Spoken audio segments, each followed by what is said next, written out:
अस्सलाम वालेकुम दोस्तों। आज की वीडियो में हम आपको बहुत ही इमोशनल स्टोरी सुनाने जा रहे हैं, जो एक माँ की स्टोरी है जिसका बच्चा बचपन में ही उससे बिछड़ गया था।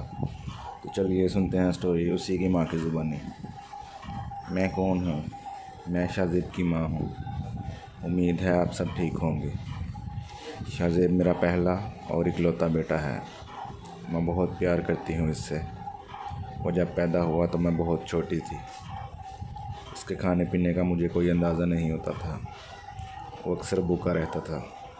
खैर, उसने भूख प्यास बर्दाश्त कर ली। जब 5 साल का हुआ तो इसके गांव की तालीमी हालत ठीक नहीं थी। इस वजह से बहुत सोच विचार के बाद मैंने इसे अपने बाप के घर भेज दिया। इसको लेने असर के वक्त इसका मामू आया और इसको अपने साथ ले गया। शाहज़ेब के जाने के बाद जब शाम हुई तो मैं उसके आने का इंतज़ार कर रही थी कि वो बाहर से खेल के वापस आएगा, लेकिन वो नहीं आया। अचानक मुझे याद आया कि मैंने तो इसको अपने गांव भेज दिया है। मैं बेचैन सी हो रही थी। हर तरफ अंधेरा ही अंधेरा था। रात को सब घर वालों ने खाना खाया, लेकिन मेरा दिल नहीं कर रहा था, क्योंकि मेरे जिगर का टुकड़ा मेरे पास नहीं था। तो मैं रात के सोने के वक्त चारपाइयों के पास आई और शाहज़ेब की चारपाई मेरी चारपाई के साथ हाली पड़ी थी।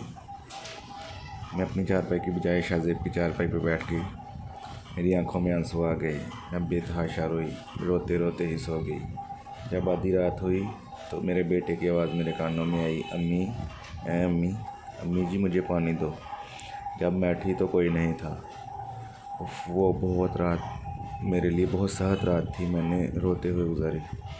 सुबह उसके वालिद को मालूम हुआ कि सब घर वाले मुझे इस बात के ताने दे रहे थे कि उनको मामू के घर क्यों भेज दिया, एक ही तो बेटा है। लेकिन उन्होंने मुझे हिम्मत दी और साथ में मेरा साथ भी दिया अपने घर वालों के सामने कि एक तालीम की खातिर भेजा है जो यहाँ हासिल करना नामुमकिन है, और इंशाअल्लाह वो एक दिन बड़ा आदमी बन के आएगा और अपने गांव के सब लोगों की मदद करेगा। खैर, मैं एक माँ थी, मुझे बहुत तकलीफ़ थी। शाहज़ेब तो बहुत छोटा था, इसने बहुत तकलीफ़ बर्दाश्त की हैं।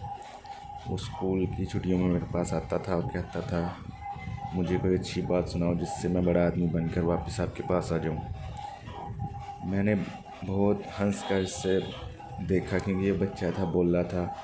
मैंने सबसे पहले कहा, बेटा, सबसे बड़ा आदमी वो है जो दूसरों के लिए जिए। इसने फटाफट बोला, और मैंने कहा, अपना दिल साफ़ रखना और कभी किसी को धोखा ना देना, मुखलिस रहना। 7-8 साल गुजरने के बाद मैं बहुत सख्त बीमार हुई।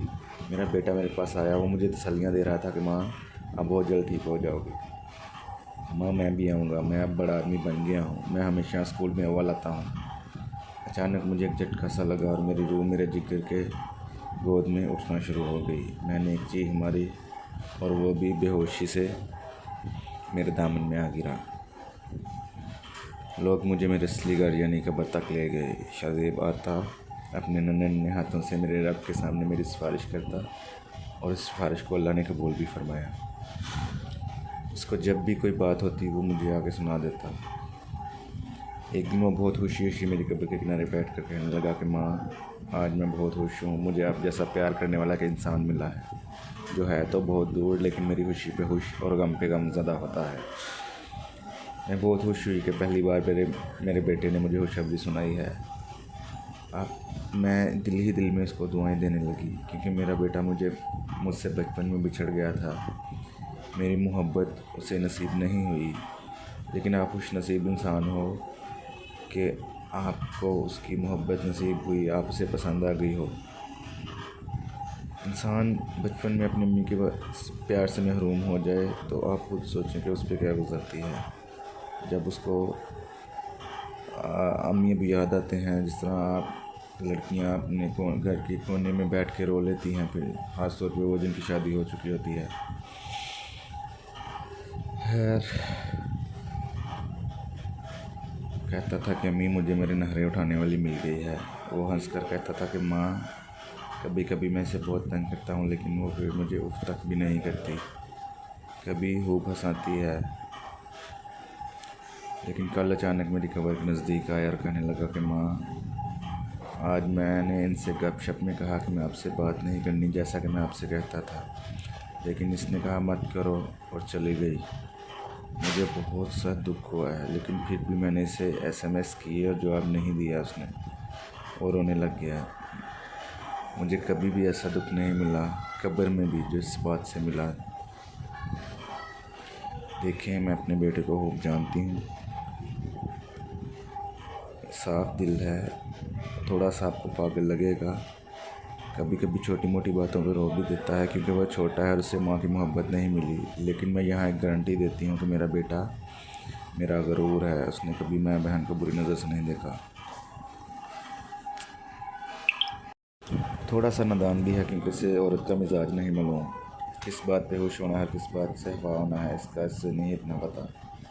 इसकी वजह से आप इसे समझाया करें, वो दोबारा ऐसी गलती नहीं करेगा। लेकिन प्लीज़ मैं